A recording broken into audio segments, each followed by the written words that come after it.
talking about two of the greatest bloodlines in Division I wrestling.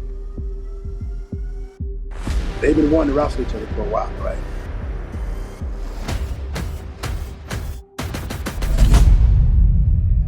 My name's David Carr. I'm from Ohio. I wrestle in Ohio. I wrestle at Iowa State now, and I'm wrestling 165 pounds. I'll be wrestling at the All-Star event. I would say I'm outgoing. I love wrestling. I love everything about it. I love the individual sport aspect. I smile a lot and very positive. Some of my teammates had to get used to that when I got here. David's biggest strength as a wrestler is truly his love for the sport. You know, even after the NCAA tournament, you would have thought, okay, this guy just didn't have the greatest weekend for what he set out to do that weekend.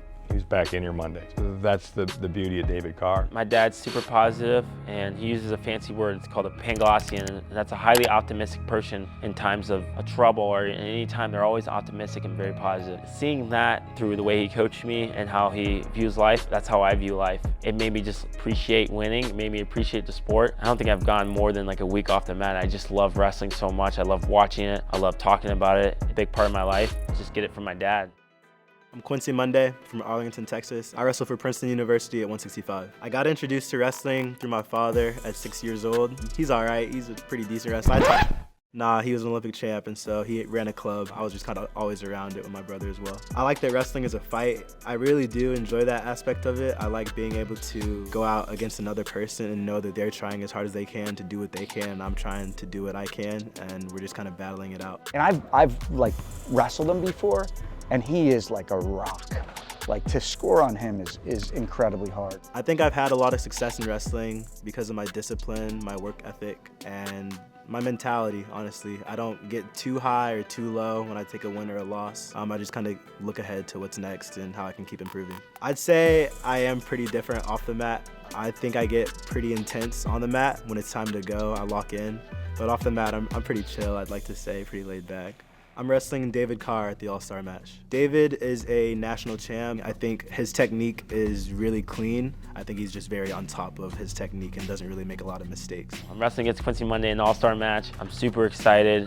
Great opponent, NCAA finalist this past year. He's explosive, has a great double leg, stays in pretty good position. It's hard for me to say David's weaknesses without really feeling them myself. I think maybe if I get upper body with him, I could put him in some positions that he's not as comfortable with. There are some weaknesses I think I see, but I think it'll be fun to just kind of see how they play out when we wrestle. For my match with David, I'm expecting a lot of action. I think we're both going to bring it because there's really nothing to lose, and so I'm just really excited to get out there. I think it's going to be a great match. We both have similar styles in the fact that we can move very fast, we can be explosive, we clear ties good, and that was kind of the same story for our dads when they wrestled. David's dad wrestled and had a big rivalry with my dad.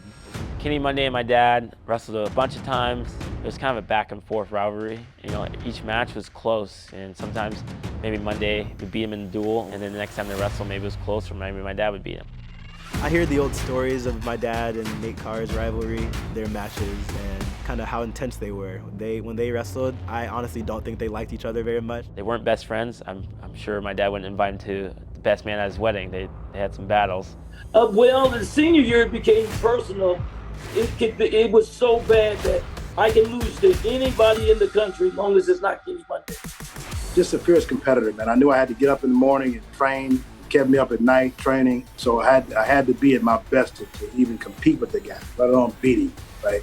We were good for each other. We pushed each other, man, to that level, that next level. Here's what I remember most about Nate and Kenny Monday wrestling was I was in awe of their athleticism and their speed and their power. The fact that those two guys were going to wrestle was something you wanted to turn on. I think you could say there's legacy on the line. I don't think it takes away from either our legacy, but more builds on our legacy. A Monday in a car battle hasn't happened in a long time. I would say it's bragging rights and legacy a little bit. A little bit on the line just because our dads wrestled, so we both want to beat each other. You're talking about two of the greatest bloodlines in Division I wrestling. Just the names Monday and Carr is going to generate a lot of hype, and it should. Yeah, Quincy and David have never wrestled. They've been wanting to wrestle each other for a while, right? So now we finally get to get that match. I'm glad it worked out. Yeah, so it's great to have our sons competing, and I'm looking forward to it. I mean, right? It's exciting. I am confident I can beat David. Just seeing his ability and who he wrestles and what I can do, I think I can beat him. have a lot of belief in myself. I think that just comes from my family, my coaches that all believe in me, and they pump me up and they truly believe that I can accomplish my goals. And so I'm hoping that we can both leave it all on the mat and go and wrestle.